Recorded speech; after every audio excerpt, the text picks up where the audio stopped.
record this part of the meeting, provided Marcia is okay with us recording this for our own use and put on our own YouTube channel. So Marcia, are you okay with that?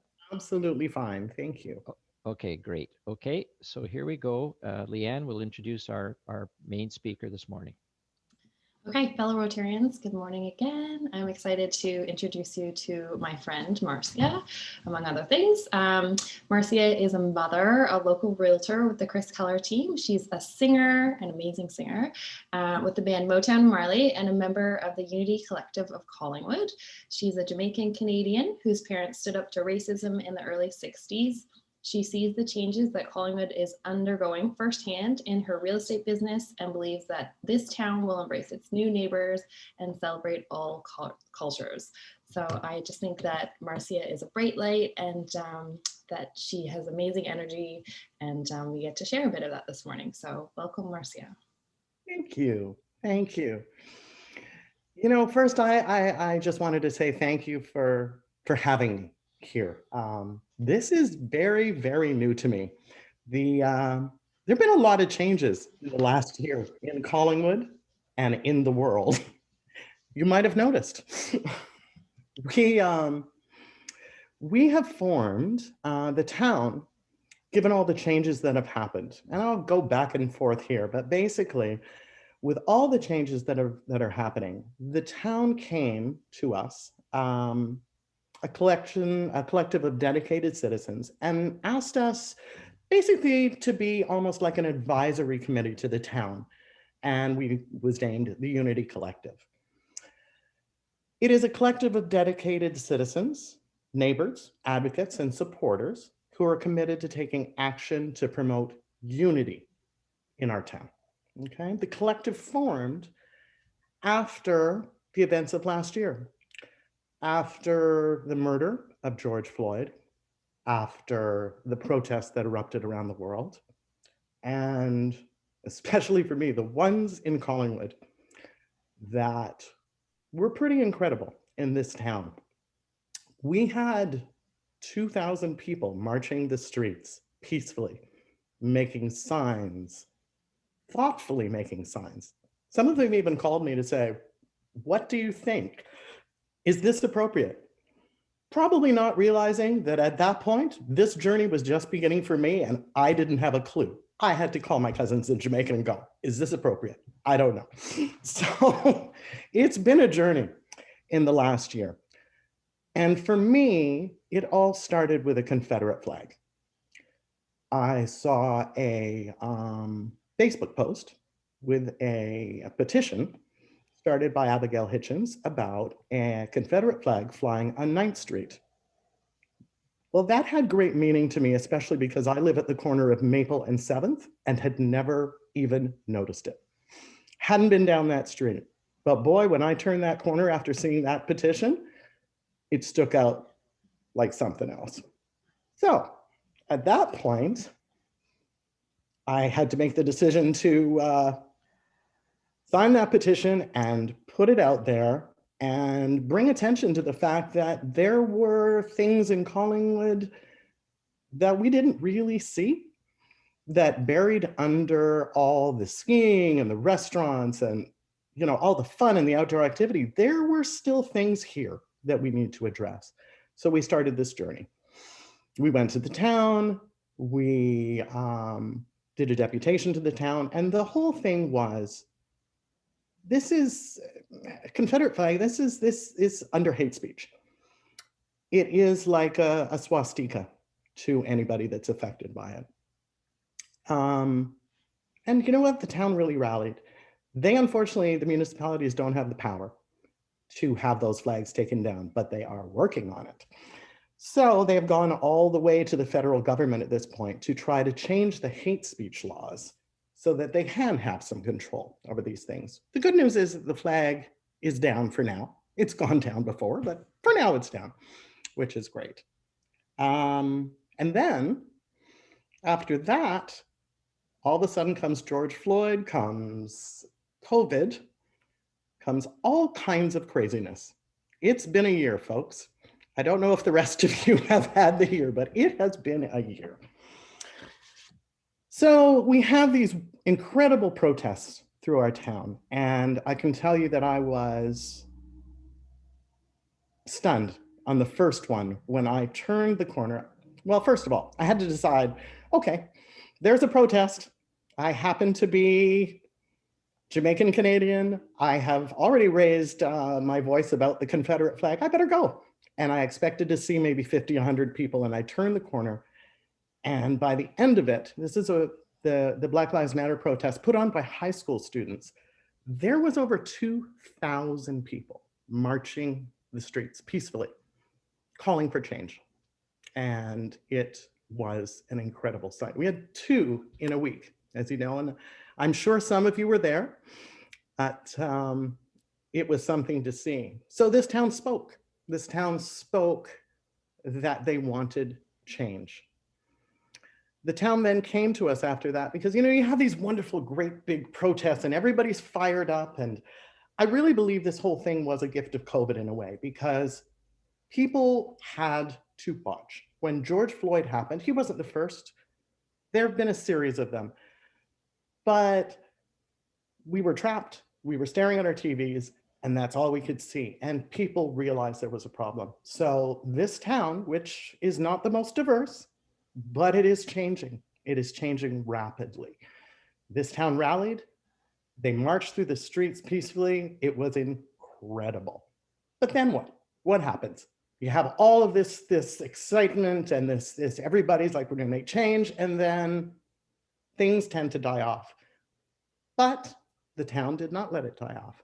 They called people that they thought could help and formed a group, and it's almost like a citizens advisory committee to the town, because they realized that with nobody of color on the town council, it was very hard to make decisions about how racism affected people in this town. So we have quite a collection. We have Indigenous people, we have people from the East Indian population, we have some of the incredible people, Carolyn Wilson, for example, that has done such great things in this town. And we all meet every couple of weeks and talk about how we can make some changes. So the purpose is to build an inclusive Collingwood that welcomes and celebrates our diversity through unified and collective collaboration and action. So yes, what is the goal of this?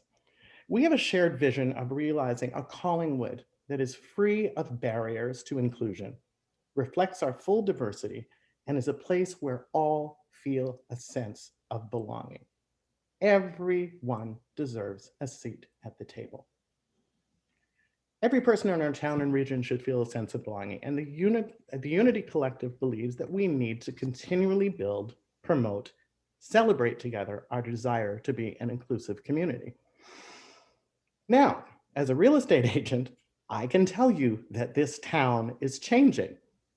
So could Leanne. We both barely slept, but it is changing dramatically. COVID has created an environment where people can work from home, and also an environment where if you're in Toronto locked in on the 25th floor of a condo with no balcony, and you're trapped and both kids are home doing online learning and both parents are home doing online learning and there's no place to go, let me tell you something, I'd run to Collingwood too.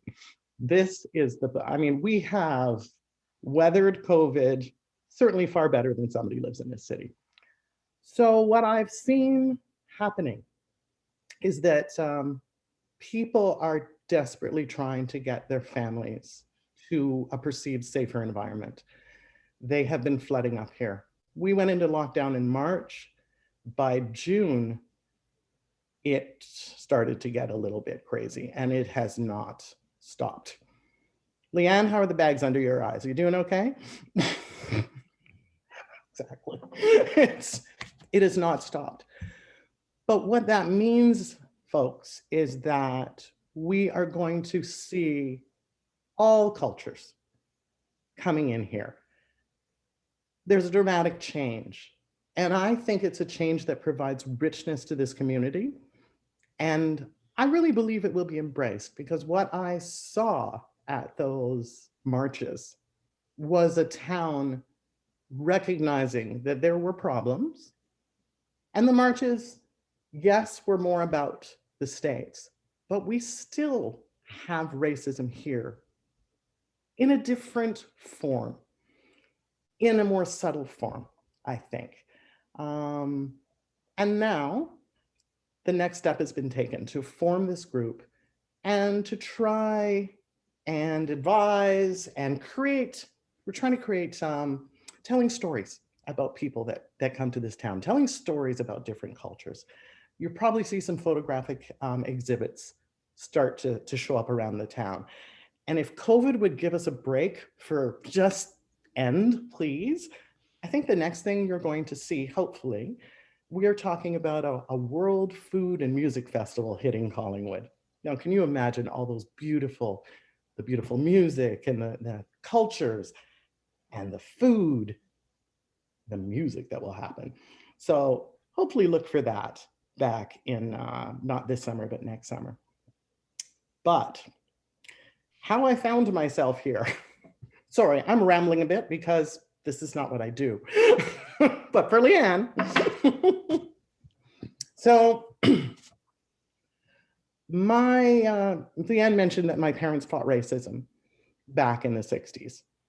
And it's an interesting story. Some of you may know it, but when George Floyd happened, and I was trapped watching the TV like all of you, it really started to hit home. It's not the first. He wasn't the first. There were many, but that one really hit home. And I remember being quite upset one day. And I have an 18-year-old son. He's about to be 19. And I just was very upset and started to ask him if I'd ever told him the story about his grandparents and how they met. Hadn't. We'd actually never discussed racism in my house because if you kind of look, I'm more beige. This is it. My mother was a Jamaican nurse. My father, the whitest man in Canada, right down to his hair. Absolutely. And out of that comes me. But they met in the early 60s. My mother came from a life of privilege in Jamaica.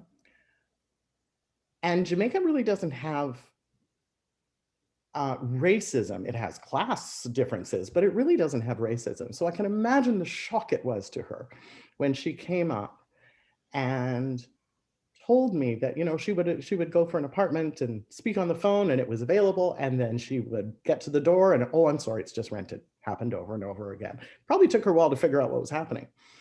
Anyway, she was here from the early 50s with her nursing career. And in the early 60s, she decided to buy her first home. So in she went to the new home site in Scarborough. It was on Portico Drive, if I recall. And she picked out her lot, picked out her house, and my father was the sales agent. That's where they met. Signed the offer.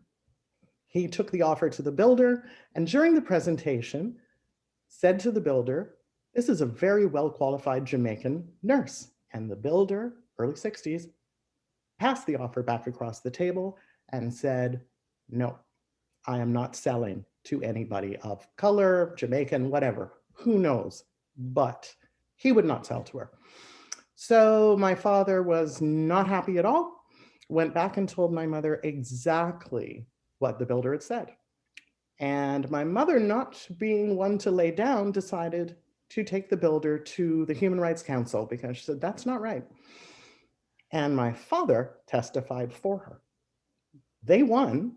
She got her house. Builder, of course, wouldn't work with her anymore, so he got fired. And a few months later, they started dating. And in 1965, they made me. So here I am. And I grew up with a beautiful life. I grew up in Scarborough, East End, in a beautiful neighborhood where I didn't see racism and my mother never put that on me. Like I grew up without even thinking about it. She never told me that story until I was in my 20s, until I could handle it, until all she ever told me was, you have the best of both worlds. And she kept me very connected to Jamaica, going back and forth to my aunt and uncle's house. But I never, ever thought racism existed in Canada. And that Confederate flag was a heck of a wake-up call. It really was. What I'm seeing now, though, we're not in the same situation that the States was. I have cousins in the States that have gone to school there and stayed married there and have sons that are exactly like my son is 18 and my cousin Kathy has an 18-year-old son. My son Matthew is pale as can be. And until that covert afro starts growing, you have no idea that his mother was born in Jamaica. But now, let me tell you, but my cousin Kathy's son is very Black. He's 18. When my son goes out the door, and if he gets into any trouble, I hope the police are there to help him. When Kathy's son goes out the door in the States in Boston, she hopes if he's stopped by the police that he makes it home. That's an incredible difference in our countries. I'm very, very glad my mother picked Jamaica. This town has spoken in the last year. This town is seeking change, and it fills my heart. I am Collingwood's greatest fan, and I think my mother would be smiling down on all of you. It's pretty incredible what's happened here. We've not exactly been diverse over the years. I brought my son up here to go to Pretty River Academy, and somebody said, oh, find the blonde kid in Pretty River Academy. Well, there was a few. We have not been the most diverse, but we're about to be. It is coming, it is changing. But what we are is a town of people with huge hearts. I just look at Rotary and all that you do. It is incredible. I am missing Taste of the Town, by the way. That hurt me. COVID, that really hurt me. The amount of work that you do is absolutely incredible. I can remember Michael running around holding tents down in a windstorm one year, walking out of the tent with a slider on my plate, looking for the next one, and all of a sudden it blew off my plate. Good thing my wine didn't blow out of my glass. I would have been very upset. What I'm seeing now, though, and what we're talking about a lot at the meetings is the States has all its problems, Black versus white. That is sort of a whole other situation. But what I'm seeing here is more in this town of what's happening on social media when it comes to Sunset Point, when it comes to cultures coming in. Wow, people get really brave on social media with what they have to say. It's not pretty. And a lot of times it's not pretty. COVID is raised concerns, of course, with gatherings and all of that. And, I understand that, but there's an undertone that we're seeing that definitely needs to change. All cultures need to be welcome here. Everybody needs a sense of belonging. I mean, can you imagine moving to a new town during a pandemic where you're not allowed to gather or meet anybody? So I've seen a new Facebook site start out called Collingwood Newcomers, and boy, does it give you an idea. And I mean, I'm talking all cultures. I'm talking whether it's white, whether it's Black, whether it's brown, whatever, they're all feeling a lot of the same thing. There seems to be a lot of people speaking badly about people coming from Toronto, about people coming, newcomers, and they're feeling it, and you can see it and you can hear it. And what I'd like to try to do is sway that a little bit. These people have come for a better life. This town is changing dramatically because people can work from home, and they want home to be a better, safer place. We're going through a crazy housing boom that is unlike anything I've ever seen. And it's not truly like a boom. I've been in real estate for 36 years. I've seen 3 booms, which are mainly financial. And people are desperately trying to get in while they can still afford, or they're trying to get an investment. It's financial. That's the driving force. This driving force has a completely different tone. This driving force is people trying to get their families to a perceived safer, better environment. And I mean, they're desperate to do that. Again, if you're locked on the 25th floor in a condo, my God, Collingwood looks like heaven right now, to have space and places to breathe, and the bay right there, and skiing right over there, and you can golf, and you can, I mean, compared to, wow, I live in downtown Toronto and everything is closed and everything is cement and pavement. I can't imagine. I can't imagine. So this one is different. We're seeing people desperately trying to get their families up here. And of course, now when they get here, they can have the outdoors, but we don't have any of our normal events going on, or social clubs where they can get together and go for bike rides and meet people. So if any of you can put your thinking caps on about how we can help to make this transition for these people easier, to show them the heart that I know Collingwood has, boy, I am open to all ideas. COVID makes it difficult, for sure, but we all need to sort of step up, speak out, certainly change the tone a little bit if we can. You'll see something on Facebook. If you're on Facebook there, maybe try to change the tone a little bit. Let's make our new neighbors feel welcome. And that's really all I want to do. I want people to know the Collingwood that I saw, that I came up to 12 years ago. It's a beautiful place. So back to the Unity Collective and what we're doing. So we have a shared vision of realizing Collingwood is free of barriers to inclusion, and it reflects our full diversity. So what's next? So what's next with Unity Collective is an action plan. We are working on an action plan that will identify community partners and champions, that will harness the bench strength of collected resources, establish concrete initiatives. Really important. What we're really excited about is the youth that are on the collective. I don't know if any of you were at the second march and happened to catch, well, she's now known as the girl from the march, and that's Anisha Benzdira. She is one of our bright minds and our youth that I believe will bring change.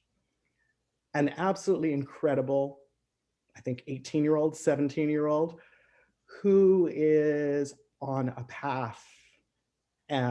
Education is really what's going to change this. And she started a podcast called In Your Skin that talks about living in Collingwood and maybe being a person of color living in Collingwood and your experiences. If you get a chance, tune into that. It will give you some very, very good insight. Certainly will. The way, and what we believe is that the way to change and lasting change comes from education. It happens one uncomfortable conversation at a time. And it happens when you realize that change is necessary. It happens when you admit that you may have bias. And let me tell you something, we all have biases, conscious or unconscious. I have them, and I'm half white and half black. And I still have them, and I have to check myself. It happens when you realize that change is necessary and you seek to be better and do better. All of you make a difference in this town. What you do raising funds, your activities, I mean, it's incredible. The service groups in this town are amazing. So I want to thank you for making a difference. I would like to open it up to any questions that you may have about what's happening and what we're doing. But that's sort of my journey to it, where I had never written a protest sign in my life. I had never protested against anything. And like so many other people, found myself marching through the streets twice in 1 week. The second time carrying the Black Lives Matter flag, leading into the park, which was an honor. as much of an honor as being invited to speak here. So I thank you for that. If anybody has any questions, please let me know.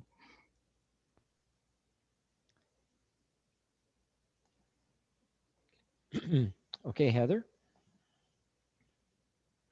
Excellent speech. Thank you. You know, as a fellow Pretty River mom, I have to wonder,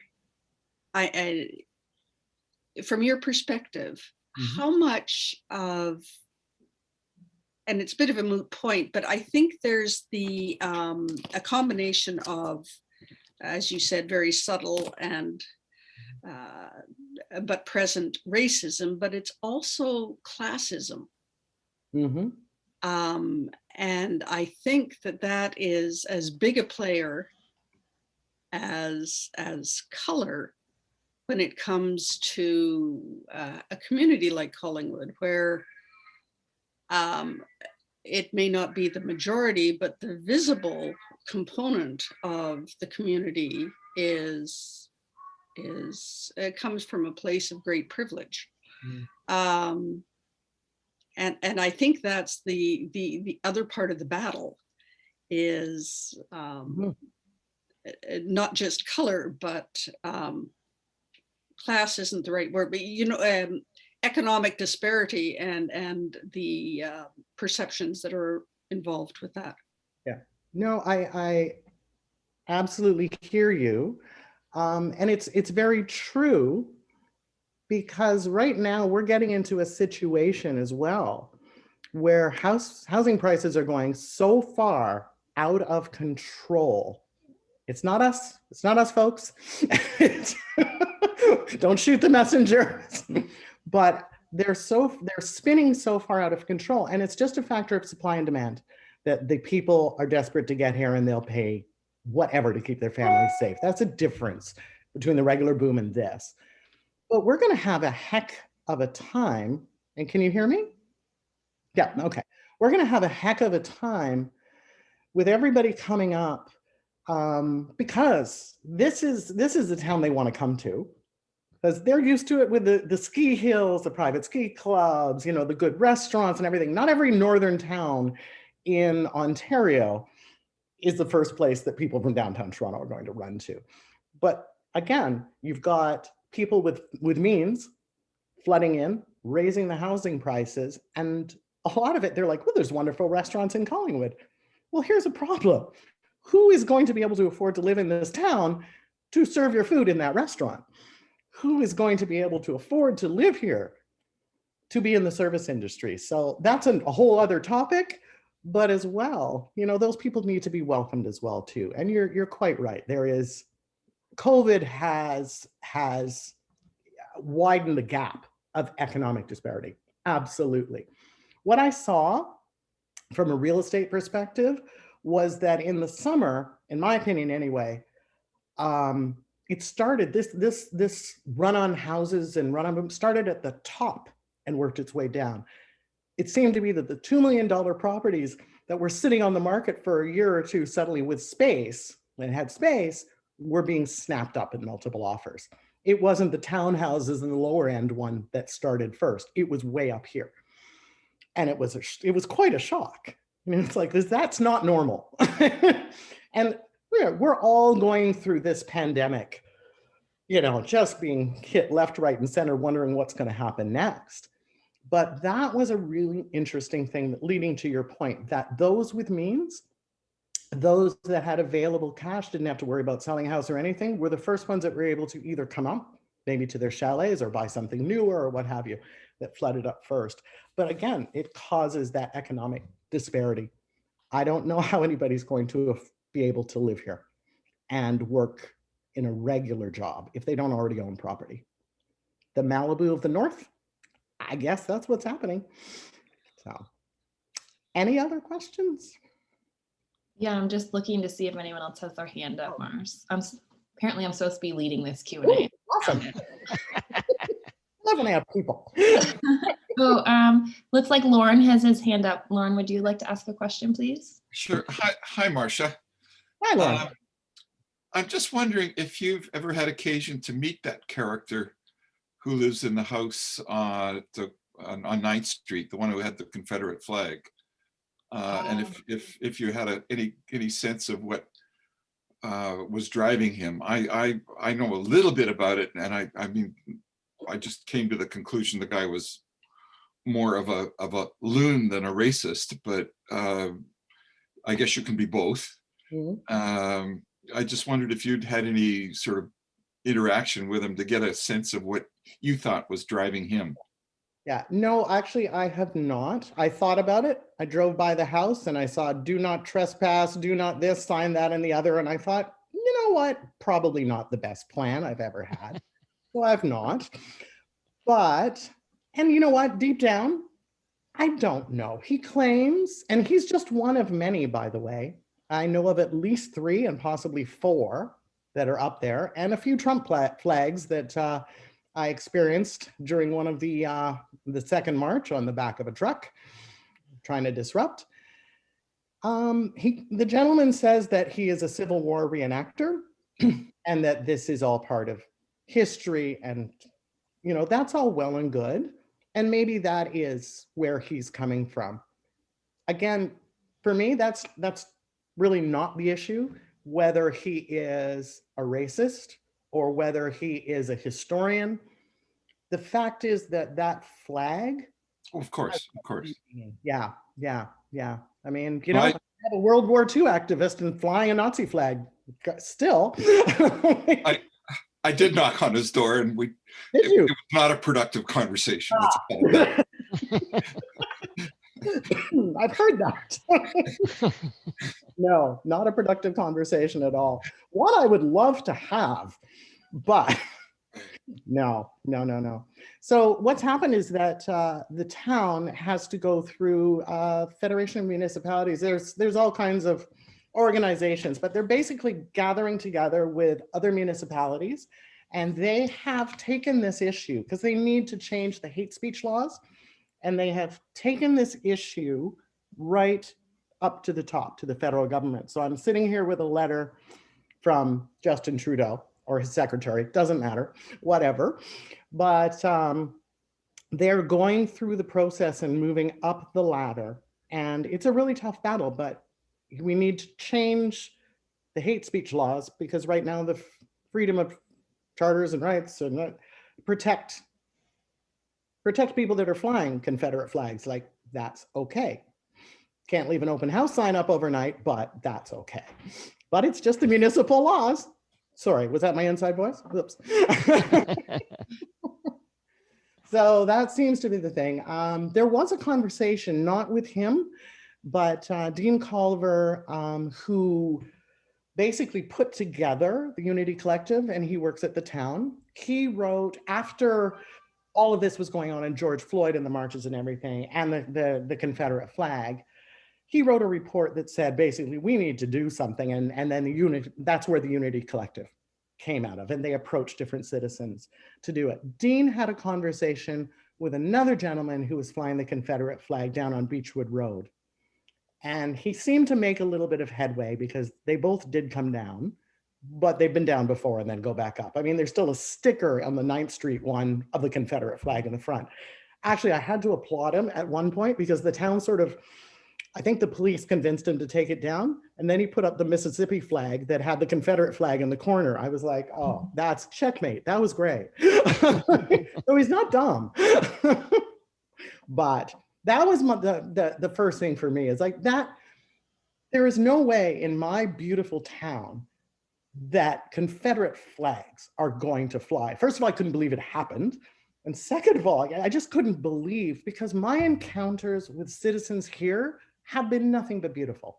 I have had no incidents whatsoever. I also don't look like it, but I've had nothing. So I'm not affected directly. I'm my family. I mean, I can relate to all sides, and I hope to be sort of a bridge between cultures because I'm easy to approach. If you have any questions, anything, ask me. If I don't know it, Lord, I have enough resources to find out. I got a really big family all over the world. So we go from there. Good. Anybody else? Very cool. Michael, do we have time for more questions or do you want to finish? I think we just time for one more if there's somebody. Okay, I'm just scrolling through. I can't see. I have a Oh. question. Oh yeah, go Yes. Connie. Thank you. Hey, Connie. Marcia, that was such a profound message for us. And you don't have to answer this one now, but it'd be wonderful if you'd consider joining our Rotary Club. Yeah, I have to tell you, my plate runneth over at the moment. I know you're a busy girl. Actually, all of my uncles were Rotarians. Oh, wow. Long-standing history of Rotary, and I think it's a fabulous organization. And if my plate would open up just a little bit, it would certainly be something I would consider. Thank you. Well, in all that you do, you come from good roots, that's for sure. Thank you for being here. Thank you. Yeah, I come from strong stock for sure. My mother didn't mess around. So I live my life just trying to honor what she started.